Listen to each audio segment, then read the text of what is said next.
না করলে পরে আমাদের প্লেনটা ধ্বংস হয়ে যেতে পারে। আবার যোগাযোগ করে তাড়াতাড়ি করে ফিরিয়ে দিয়ে আসা হলো, ত্রিপলি আন্তর্জাতিক বিমানবন্দরে নামানো হলো। এদিকে আহমেদ আল মেহেদি খুব খুশি যে যাক আমার সমস্ত সমস্যা মিটে গেছে, এবার তো আমি মনে হয় প্লেনে উঠতে পারবো। আমার বন্ধুরা তারপরেও দ্বিতীয়বার যখন নামানো হলো, তখন কিন্তু আমার ভাই আমের আল মেহেদি আল গাদ্দাফিকে ওঠার সুযোগ দেওয়া হলো না। মেকানিক গিয়ে সেই এরোপ্লেনের যে যান্ত্রিক ত্রুটি দেখা দিয়েছিল সেটাকে সম্পূর্ণরূপে ভালো করে সারাই করা হলো। আবার রয়েছে দুরন্ত গতিতে চড়তে আরম্ভ করেছে, আবার এখন আকাশের মধ্যে উঠছে। আমার বন্ধুরা দ্বিতীয়বার অফিসার গিয়ে বলল, ভাই আমের, আমি তো বলেছি তোমার জন্য বিমানের দরজার খোলা হবে না, তুমি এবারের মতো বাড়ি ফিরে যাও, আবার সামনের বছর চেষ্টা করে দেখবে।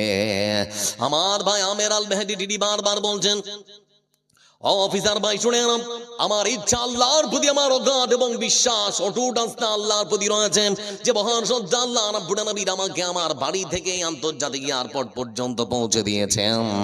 আমার বিশ্বাস আমার আল্লাহ এই বিমানবন্দর থেকে সৌদি আরব আল্লাহর ঘর পর্যন্ত তিনি পৌঁছে দেবেন, এটা আমার বিশ্বাস। বলে হয় নাকি ভাই, আর তো হবে না।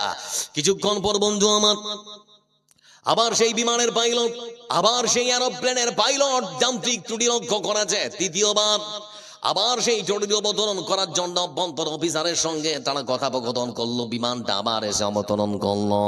শেষ পর্যন্ত পাইলটের সঙ্গে যোগাযোগ করা হওয়ার পর বলা হচ্ছে, একজন যাত্রী ছাড়া পড়েছে, তাকে না নিয়ে গেলে মনে হয় তোমার যান্ত্রিক ত্রুটি সারবে না। বলে সেটা কে? বলে আমের আল মেহেদি আল গাদ্দাফি। আমার বন্ধুরা এমনি সময় সেই মানুষটার জন্য বিমানবন্দরের দরজা উন্মুক্ত করে দেওয়া হলো, তাকে তার নির্ধারিত সিটের মধ্যে বসিয়ে দেওয়া হলো, সিট বেল্টটা পরিয়ে দেওয়া হলো। এবার যান্ত্রিক ত্রুটি সারানোর পর বিমান যখন আকাশে উঠতে আরম্ভ করলো, আর কোনো যান্ত্রিক ত্রুটি বন্ধ আমার দেখা গেল না। একেবারে তাদের ত্রিপলি আন্তর্জাতিক বিমানবন্দর থেকে উঠতে আরম্ভ করলো, শেষ পর্যন্ত সৌদি আরবের মাটিতে গিয়ে তারা নামলো। আমার বন্ধুরা সেখানে নামার পর তিনি তখন বললেন, পৃথিবীর মুসলমান তোমরা শুনে নাও, তোমরা যখনই বিপদে পড়বে তখনই তোমরা বিনয় হবে, অহংকারী হবে না।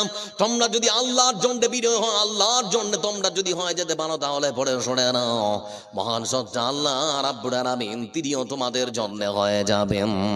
এজন্য আল্লাহ রাব্বুল আলামিন কোরআনে কারীমের ভাষায় তিনি বলেন, ওয়া কানা হাক্কান আলাইনা নাসরুল মুমিনিন। যারা ঈমানদার, যারা মুমিন হয় বন্ধু আমার, তারা যখন বিপদে পড়ে যায় তাদেরকে উদ্ধার করার জন্য মহান সত্তা আল্লাহ রাব্বুল আলামিন তিনি তখন দায়িত্ব নিয়ে নেন। এজন্য পৃথিবীর মানুষ লক্ষ্য করে দেখেছে আমের আল মেহেদি আল গাদ্দাফির জন্য বারবার প্লেন খারাপ করে, সেই প্লেনের মধ্যে আল্লাহ রাব্বুল